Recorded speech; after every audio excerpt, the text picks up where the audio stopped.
What would our spiritual life be without the inspiration and joy we feel at the sound of music at church? But what we might expect and perhaps take for granted as we attend Mass is a luxury inside of prison walls. One Catholic musician has made it his mission to bring the joy of music to those who are incarcerated. Reporter Roselle Reyes introduces us to musician Eric Genuis and tells us about his transformation from a reluctant prison minister to one who now plays for all who ask. Here is his faith journey in depth.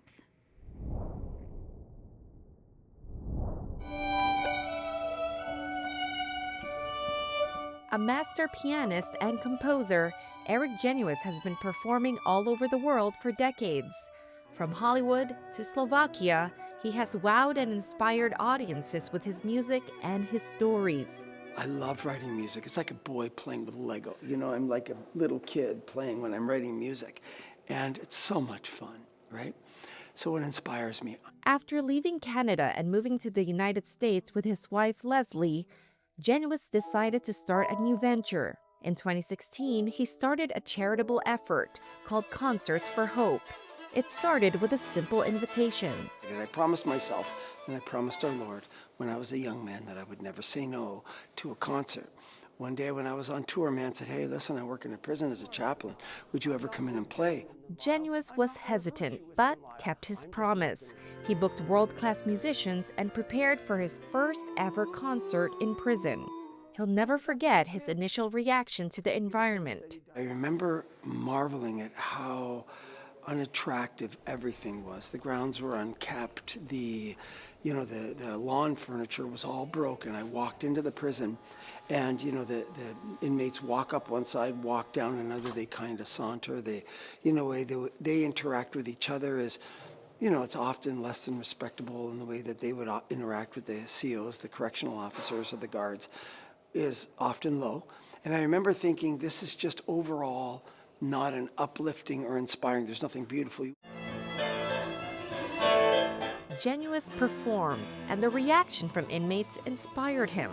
We started playing, and I'll never forget, this man in the second row throws up his arms, and he yells out. Now, he's in there for a double murder. He's not going in. He got 60 years. He's going nowhere. And he yells out, "I forgot what hope felt like." And I was so moved that he was so moved. Genuis felt ashamed because he was initially reluctant to perform in prison. As a devout Catholic, he knows that visiting those in prison is a corporal act of mercy, but has never pursued it until that moment.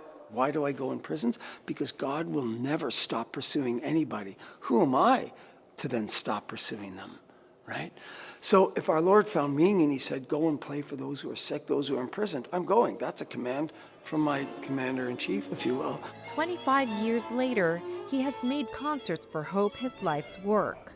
A lot of times we feel like we're suffering in isolation.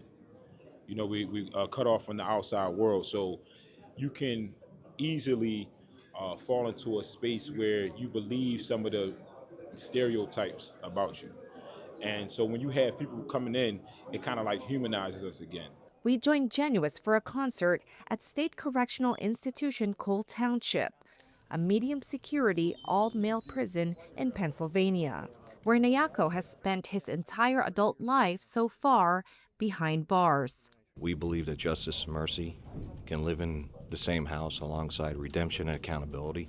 We believe Eric brings that in with his music and just gives these gentlemen an opportunity to look forward to positive things in their life. Concerts for Hope is not just a concert. Eric Genuis speaks to inmates about compassion, redemption, and human dignity. He talks about the dignity of the human person and that our worst moments do not have to define us, that we can partake of the graces that come to us in our everyday moments. Another inmate, Harlow, who tells us he has since reconnected with the Catholic faith since he has been incarcerated, appreciated the concert. It reminds us that we can carry ourselves with dignity. We forget that we are human beings and we should smile at one another. For every good influence, there's probably 10 bad influences. And finding a community, a Catholic community, has saved me. it's kept me grounded. For Shelby, who is serving a life sentence, a concert like this brings him hope. Just because you're incarcerated doesn't mean you can't be a better father and a better son and a better neighbor and just a better human. Shelby shares the same passion for music and plays in the band for Mass. So I like to say that music is the most powerful thing under heaven. Yeah, I think it can invoke and move any emotion. Eric shares his struggles in life with inmates, which creates an instant bond. Thank you. My name is Kareem. Nice to meet you, Kareem. There are many hurting people. There are many lonely people. There are many people in this world and culture that are easy to love and many that are tough to love. That's my audience. I've been doing this for 25 years. Thanks be to God, it's been going so well, and I look forward to the next 25 years. Roselle Reyes, EWTN News In Depth.